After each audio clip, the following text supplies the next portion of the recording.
Hello lovelies, I'm Christina and today I'm giving you my January wrap-up.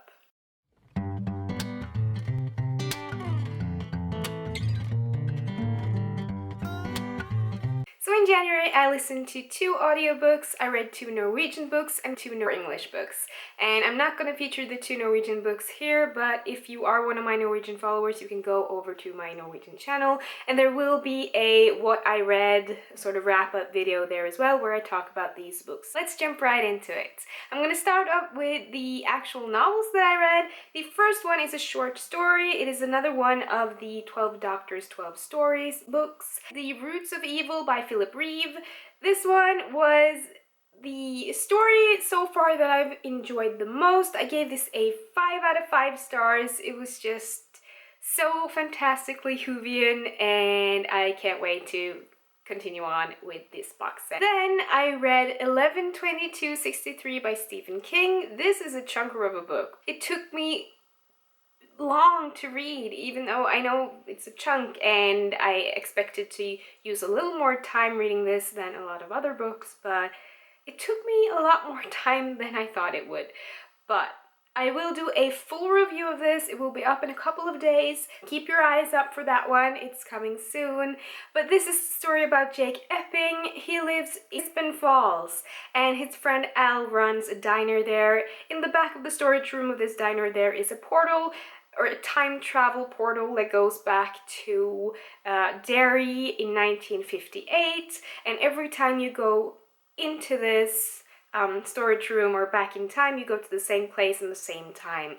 And Al has been going back and forth there for a long time and now he's dying, and he appeals to Jake and asks him to go back in time to find out if it was really Lee Oswald who wanted to assassinate John F. Kennedy and to stop this assassination. So he has to live in the past for 5 years to spy on Lee Oswald and to really find out if it was him who wanted to assassinate John F. Kennedy or if the conspiracy theories are right.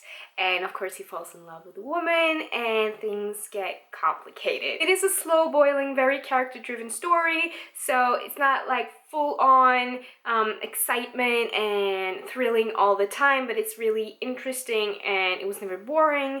But it's not my favorite Stephen King book of the ones I've read so far, but I did end up giving this a 4 out of 5 stars. And as usual, I do listen to audiobooks whenever I'm on the go. I use my Audible app for that on my phone. And in January, I listened to 2 books. The first was Nos4A2 by Joe Hill. Joe Hill is the son of Stephen King and he writes very similarly to his father, and that's why I was really excited to listen to this one because I haven't really read a full novel of Joe Hill's before now.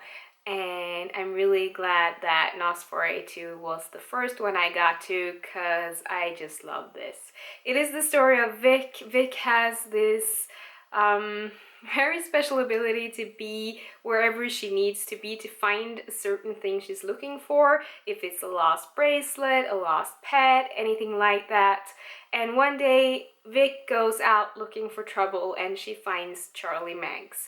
Charlie Manx kidnaps children and take them to Christmas Land, and no child has ever escaped Christmas Land. She's the first child to ever escape the hands of Charlie Manx and gets him arrested. When Vic is all grown up, Charlie Manx wakes up from a coma and wants revenge, so he goes after Vic's son.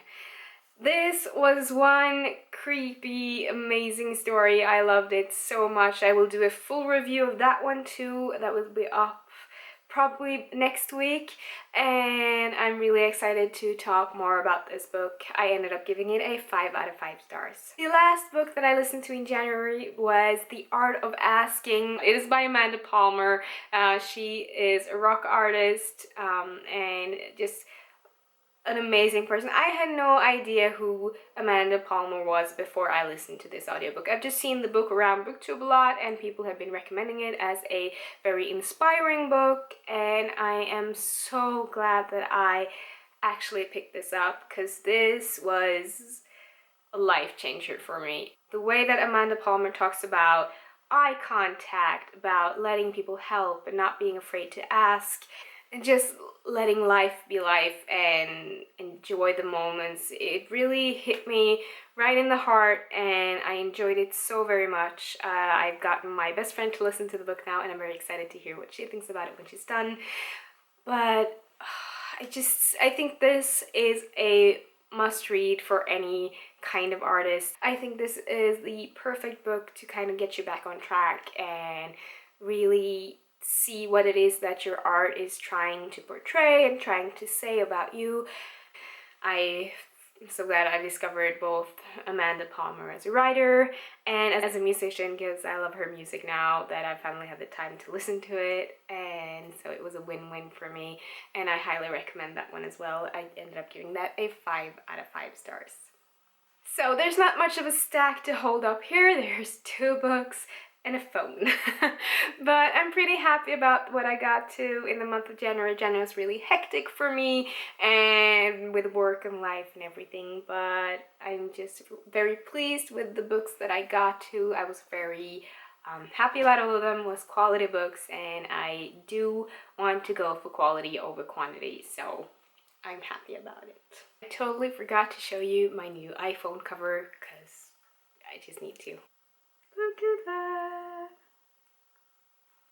It's so cute and I love it so much. As always, there will be links to all the books that I've shown you down in the thingamajiggy down below, so you can go check them out if you want to. Thank you so much for watching. Don't forget to hit that subscribe button if you haven't already, and I will see you in my next video soon. Bye!